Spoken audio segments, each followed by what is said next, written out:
Hi, my name's John Hunter. I run Cuestars. I also created the Cuestars Academy, which is a training system. So lots and lots of practice routines, different challenges to do. I've been putting videos up regularly on the YouTube channel of players and myself doing these routines.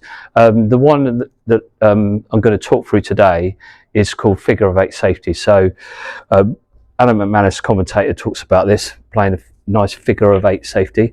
So what I've done is I've created a little practice routine to share with you today, which you can try out. So the way I set this up is I pop 3 reds about halfway between the black and the cushion, maybe just favouring the side cushion a little bit, and then it's the 4th red is going to be my starting red. Okay, and then what I do is I pop the other reds in line with the pink, so making 5 reds in total. You'll probably find they're about an inch apart. And then I'll start with the bottom red, placing my cue ball. I normally tend to place the cue ball just inside the brown there, beside the brown.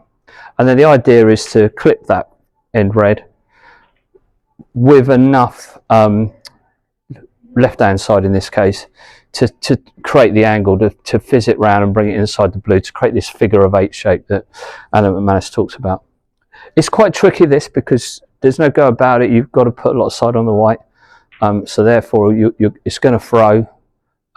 So again, it's a good one to train and practice so that in a game you can play this shot, because this shot has some real big benefits in a game if you can learn to play this. And of course we sort of play this shot, most players play this shot with the breaker. So for me it's trying to get that side on the ball. I wouldn't mind that going in, actually. Oh, it stopped there, right. That's okay, because it's this side of the pocket. If the red does come into the ball half the table, then it doesn't count. But that did, thankfully for me, just finish in the top half of the table. Now, the other thing is you need to get your cue ball inside the blue and get it to come to rest. And it's all of the cue ball needs to come to rest inside the baulk line.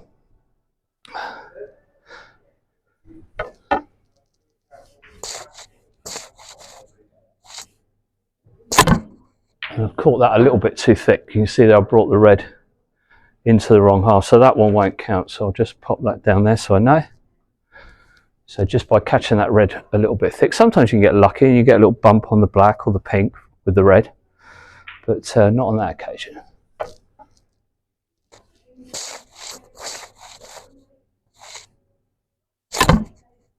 Felt better. And you'll know if you're getting these shots right, because you'll pop the reds over there on the side cushion, which again is good knowledge in the game. You know that you're keeping the object ball safe, which of course is the first part of safety. That should be a priority. First of all, get the object ball safe.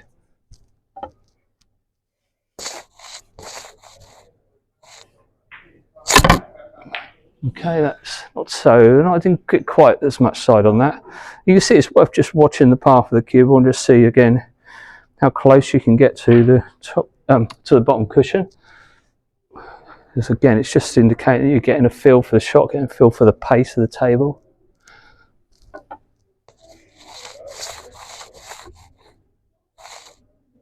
I think that's okay. And of course, if you do play this way, you get the added benefit that these reds over here, they sort of bump into each other. So it can work out quite nicely. Right, now, what I do now is just repeat that. So again, I pop 3 reds in a line there, and then the 4th red is the one I start with. And then the other reds I just line up with the pink. So about an inch apart. And then that gives me my nice little set of reds, which I can play my figure of 8 safety of. So again, this time I'm just the other side of the brown. And of course I'm using the opposite side now. I'm now using right hand side on the cue ball.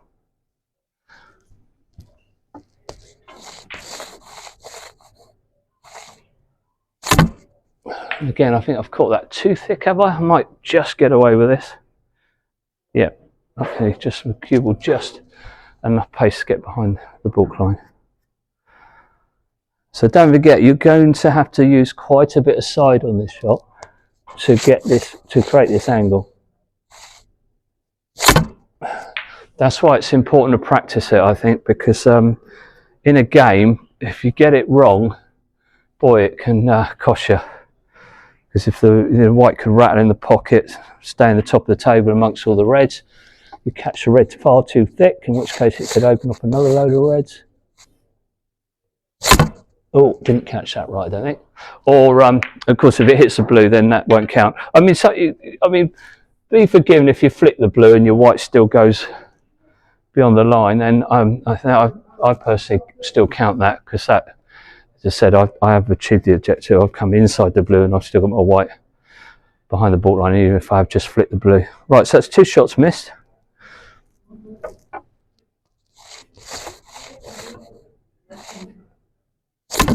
So it's 6 out of 8. Again, caught that red a little bit thick, but I think I'm going to just get my white past the line, which I have, which is good.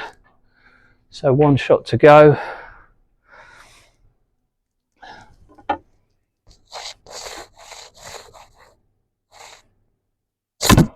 That feels okay. That's probably one of the better ones, that one. Quite a nice angle. I've got my white here and I'm sort of getting it close to getting it behind the green, which is sort of blocking off that side of the table, which is really good. Right then, so 8 out of 10, so that was okay. So I hope you enjoyed watching that, and that may be a practice that you introduce to your training. So once again, if you liked this video, give it a like on YouTube if you can, that'd be brilliant.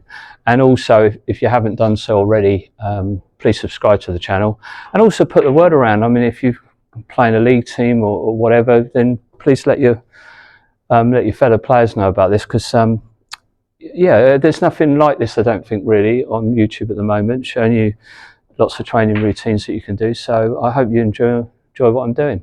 Anyway, once again, thanks for watching, and I'll catch up with you soon. Bye.